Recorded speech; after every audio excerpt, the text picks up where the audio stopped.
सुर्खियों में अल-फलाह विश्वविद्यालय। छात्रों के भविष्य को लेकर अभिभावकों की टेंशन बढ़ी। छात्रों के भविष्य को लेकर के मैनेजमेंट से मुलाकात की गई। कॉलेज बंद होने की आशंका पर चिंता जताई। छात्रों का एडमिशन रोहतक यूनिवर्सिटी के जरिए हुआ। कॉलेज बंद होने पर भविष्य खतरे में पड़ जाएगा। अभिभावकों ने प्रशासन यूनिवर्सिटी से मांग की है। छात्रों के भविष्य को सुरक्षित रखने की मांग की गई। कॉलेज प्रबंधन ने अभिभावकों को आश्वासन दिया, बच्चों का भविष्य खतरे में नहीं है, कॉलेज प्रबंधन की तरफ से कहा गया।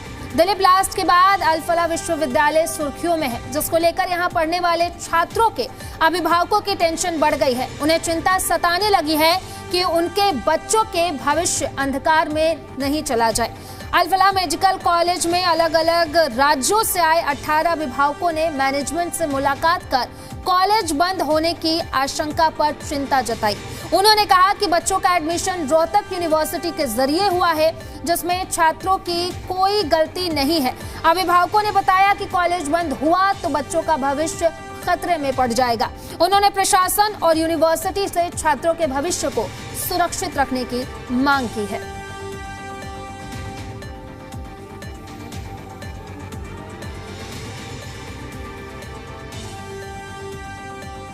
बड़ी खबर, बड़ी जानकारी आपको बता रहे हैं अल-फलाह यूनिवर्सिटी को लेकर के।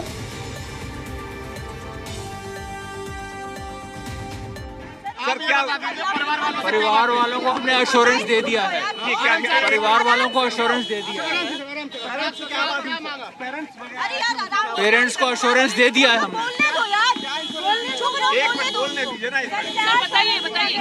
पेरेंट्स को एश्योरेंस दे दिया है, पेरेंट्स को एश्योरेंस दे दिया है। क्या दिया कि कॉलेज बंद नहीं होगा। सर अच्छा, डिग्री को लेकर के भी देखिए, नैक ने तो बोल दिया कि जो नहीं, नैक का कोई नैक जरूरी चीज नहीं होती है मेडिकल कॉलेज के लिए। और यूजीसी रिकॉग्निशन भी नहीं है, बताइए। वो भी है, नहीं यूजीसी ईडी ने बताया।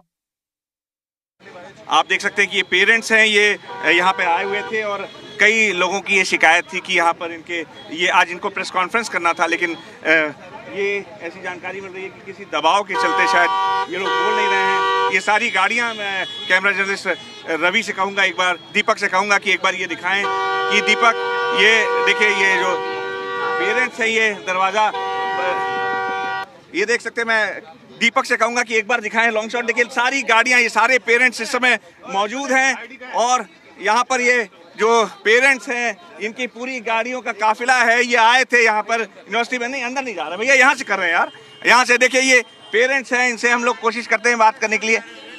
डॉक्टर साहब हैं, अच्छा, ये तो ये हाँ, ये देख सकते हैं कि ये देखिए लाइन, मैं दिखाना चाहूँगा, दीपक से कहूँगा कि लाइन दिखाएं कि ये सारे लोग थे, लेकिन किसी दबाव के चलते, चूँकि बच्चों के भविष्य का मामला होता है और ये सामने बोल नहीं रहे हैं, सामने नहीं आ रहे हैं।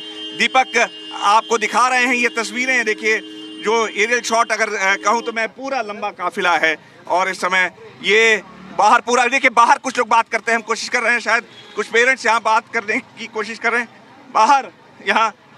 तो ये देख सकते हैं, ये कह रहे हैं कि जो एडवोकेट हैं, ये कह रहे हैं कि ये एश्योरेंस पेरेंट्स को दिया गया है और सारे पेरेंट्स निकल के जा रहे हैं और इनका कहना है कि कॉलेज चलेगा और नैक के रिकग्निशन की कोई ज़रूरत नहीं होती है। और यहाँ पर बहुत सारी भीड़ जो है, जो गार्जियंस के मन में एक शंका थी, वो है, इनका कहना है कि कोई कॉलेज बंद नहीं होगा और कॉलेज बदस्तूर जारी रहेगा। तो स्टूडेंट्स के भविष्य को लेकर इनका कहना है कि कोई उस पर संकट नहीं है और ये एश्योरेंस जो है, ये कॉलेज के जो एक एडवोकेट हैं, उनका ये कहना है कि कॉलेज बंद नहीं होगा, जो छात्रों का भविष्य है उससे कोई खिलवाड़ नहीं होगा, ये इनका कहना है। तो फिलहाल जो प्रेस कॉन्फ्रेंस होने वाली थी, जो स्टूडेंट्स के जो गार्जियंस थे, उन्होंने इनके एश्योरेंस पे कॉलेज की तरफ से अभी फिलहाल प्रेस कॉन्फ्रेंस तो टाल दी है, लेकिन निश्चित तौर पे जो भी घटनाएं हुई हैं उसको लेकर तमाम आशंकाएं यहाँ पढ़ने वाले छात्रों के पेरेंट्स के मन में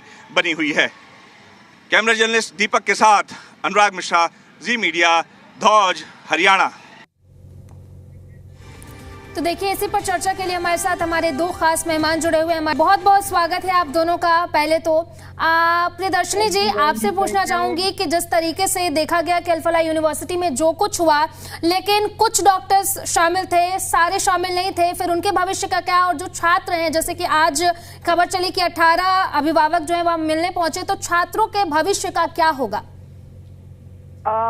आपको नमस्कार और जी न्यूज को देखने वाले सभी दर्शकों को नमस्कार। देखिए, मैं ना इधर उधर की बात ना करके दो टुक बात करना चाहती हूँ।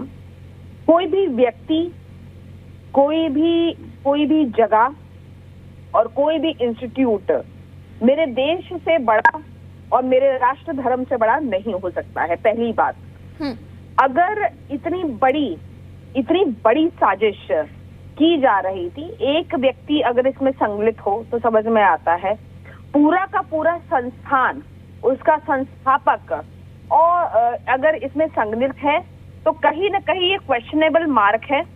और जिन छात्रों की अगर चिंता है, तो मैं तो ये भी बोलना चाहती हूँ उन अभिभावकों को भी कि क्या आप नहीं देख रहे थे, अपने बच्चों से चर्चा नहीं करते हैं? क्या आप अपने बच्चों से चर्चा नहीं करते कि आपके स्कूल और कॉलेज में क्या हो रहा है? हमारे घर में भी बच्चे हैं, हम उनसे बात करते हैं, उनके कौन दोस्त है, क्या दोस्त हैं। और मुझे तो, मैं बताइए, देखिए मेरी बातें थोड़ी सी कटाक्ष लगेंगी, लेकिन दो टुक बात करूंगी कि हमेशा जब कोई बोलता है, कोई भी कांग्रेसी प्रवक्ता मैंने देखा है अपने आप को बड़ा सूडो इंटेलेक्चुअल बनाने की कोशिश करते हैं, लेकिन वो उस समय और मैं बताऊं एकदम एंटी नेशनल लगते हैं जब ये इस किस्म की बातें करते हैं कि टेररिज्म का कोई धर्म नहीं होता। माफ करिए, टेररिज्म का बिल्कुल एक धर्म होता है। और क्यों एक पर्टिकुलर समुदाय, पूरे दुनिया का आप ग्लोबलाइजेशन करके देख लीजिए, जहां कहीं भी उपवाद हो रहा है वहां पे यही समुदाय उपवाद करता हुआ नजर आ रहा है। अलबत्ता मजे की बात यह है कि जहां पे इनकी मोनोपोली है वहां पे भी ये एक दूसरे से अपनी जातियों के नाम पे भी लड़ रहे हैं। इसका उदाहरण है ईरान, इसका उदाहरण है सीरिया, और ऐसे बहुत सारे देश हैं जहां पे इस तरीके के उदाहरण हुए हैं। इनका इतिहास उठा के अगर आप देखेंगे तो बाप ने हमेशा बेटे को मारा है, बेटे ने हमेशा बाप को मारा है, और इसी किस्म की कहानियां आप इतिहास में दिखा के देख लेंगे। प्रॉब्लम ये थी कि इन कांग्रेसियों ने इनको ग्लोरीफाइड कर रखा था। अकबर द ग्रेट, क्या ग्रेट था भाई अकबर द ग्रेट में? आप लोगों ने इनको ग्लोरीफाई कर रखा था। प्रॉब्लम ये थी, हम लोगों ने इनको रास्ता दिखाया है। अगर आप आज आंकड़ा भी आज निकाल के देखेंगे तो 2014 से पहले 27 बॉम्ब ब्लास्ट थे। पहले आपको भी याद होगा कि किस तरीके से दिवाली के दिन, होली के दिन मार्केटों में दिखाई देता था कि भैया कृपया किसी संदिग्ध वस्तु को छुइए मत, उसमें बम हो सकता है।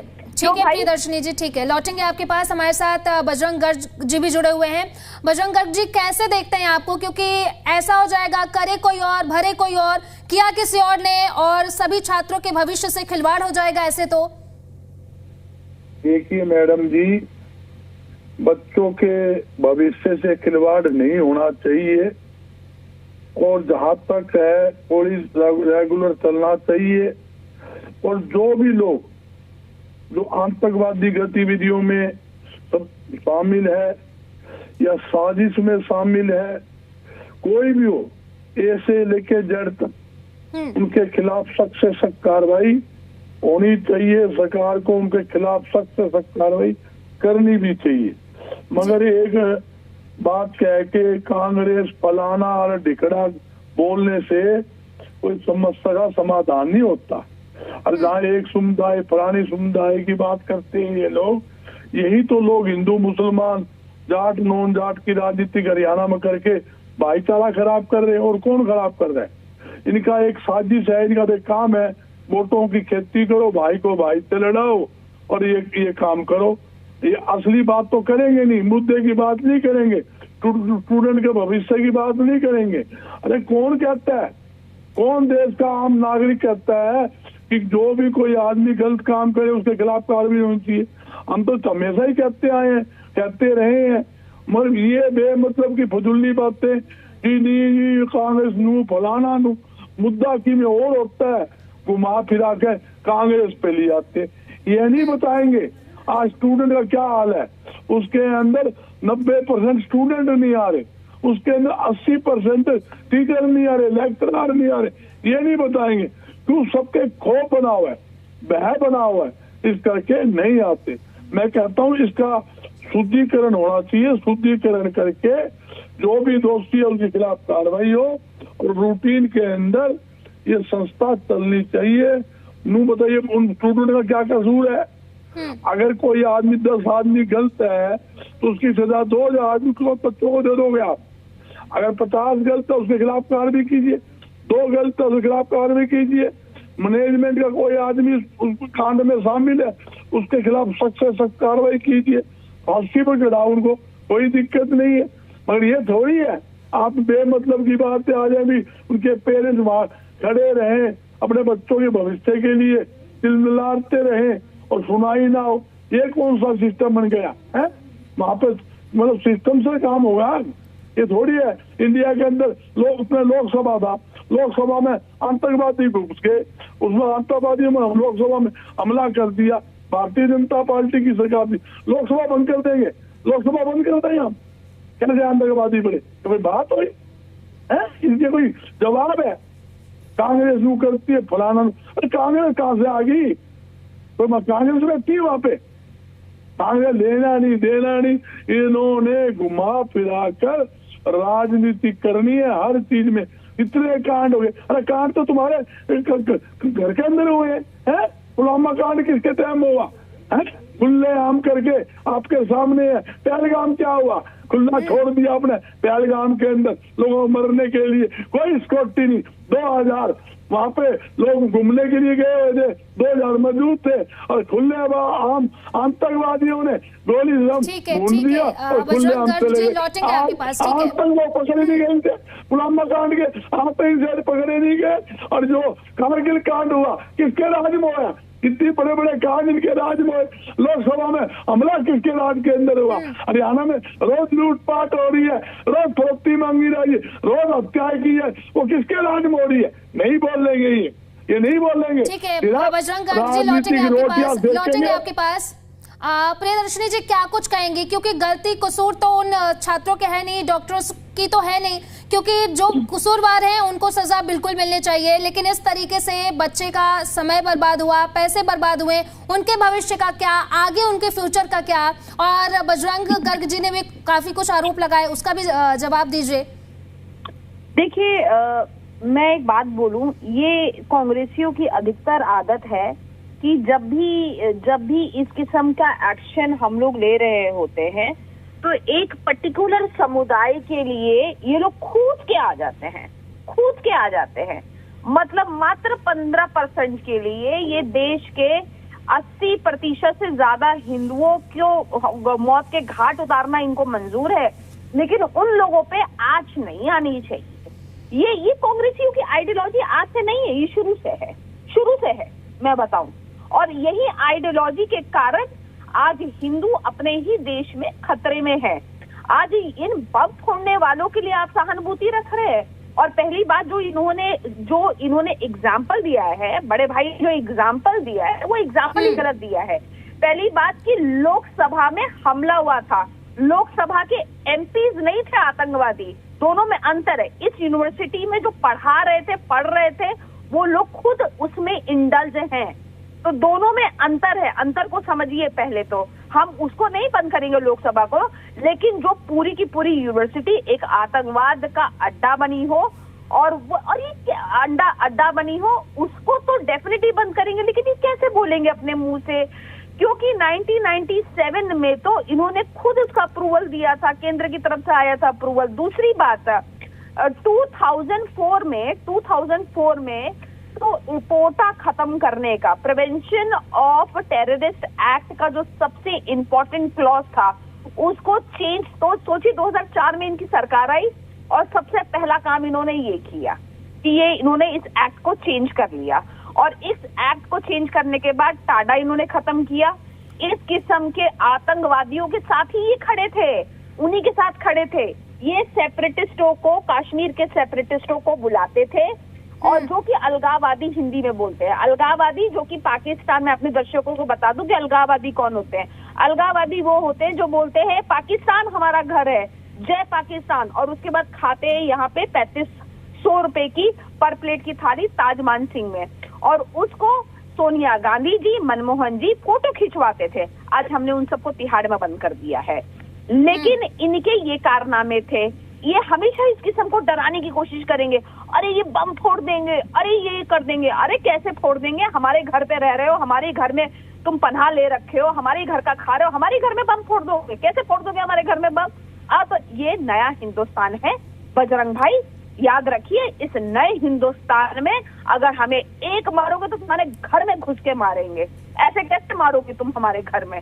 नहीं पॉसिबल है। ठीक है, और ठीक है। ये भारत, ये नया युग का भारत एक कमजोर लीडरशिप राहुल गांधी जैसा नहीं चाह रहा है, जो अपने ही देश में सिविल वॉर की स्थिति चाहेगा। चाहेगा प्रियदर्शनी जी लौटेंगे आपके पास। नरेंद्र मोदी जैसे हैं जी। बजरंग गर्ग जी, कैसे देखते हैं, क्या लगता है कि जिस तरीके से इस पूरे मामले को लेकर के सरकार की तरफ से जो एक्शन लिया गया वो सही था, और अब जो ये एक्शन लिया जा रहा है यूनिवर्सिटी को लेकर के, छात्रों के भविष्य को लेकर के, क्या देखते हैं? देखिए, सरकार कोई भी एक्शन ले मौके के मुताबिक लेना चाहिए, हम सरकार के साथ, इसमें हमारे कोई दिक्कत नहीं है, मगर बच्चों के भविष्य के साथ खिलवाड़ नहीं होना चाहिए। अगर इन्हें काज बंद करेंगे, हम तो बंद करेंगे, तो तुम बंद करना बंद का देश तो कर दो मेरे, बच्चों का भविष्य खराब तो ना करे, बच्चे हो गए शिफ्ट हो जाएंगे, हम बंद करेंगे। बोल रहे आपके चैनल पे बोल रहे हैं, ये नहीं घर की दुकान हो गई बंद करेंगे, है कोई कानून भी होगा, कोई रूल तो होता होगा। और आपने बंद करना है तो उनको पेरेंट्स को क्यों आप उनको झूठा झांसा दे रहे हो? है हम बंद नहीं करेंगे, हम स्टूडेंट को लेंगे, हम चालू करेंगे, क्यों झांसा दे रहे हो? या उसको बैन करना है, बैन कीजिए, कोई दिक्कत नहीं। बैन करोगे वो पेरेंट्स है, बच्चे हैं, कहीं और शिफ्ट हो जाएंगे, उसमें क्या दिक्कत है? ऐसा नहीं होता जैसे ये लोग तानाशाही बात करते हैं, आतंकवाद की बात करते हैं। आतंकवाद के साथ कांग्रेस खड़ी थी। अरे तुम तो पैदा ही नहीं हुए थे जिस टाइम देश आजाद हुआ 1947 के अंदर। भारतीय जनता पार्टी पैदा नहीं हुई थी, आरएसएस थी। आरएसएस तो अंग्रेजों को पिट्टू थे, रिटर्न में माफी मांगकर अंग्रेजों से पहले छुड़ा के आए थे। जब देश की आजादी के अंदर देश का जवान लड़ाई कर रहा था, जान की कुर्बानी दे रहा था, ये लोग अंग्रेजों के पास बैठकर मुखबरी करते थे और उनके साथ मिले हुए थे। आज ये देश की बात करते, सत्ता हथियाली भाई को भाई से लड़ाकर। बजरंग गर्ग जी, माफी के साथ रोकना चाहूंगी देश के अंदर जी, माफी के साथ रोकना चाहूंगी। बहुत बहुत शुक्रिया आप दोनों का इस चर्चा में हमारे साथ जुड़ने के लिए और अपनी बात रखने के लिए।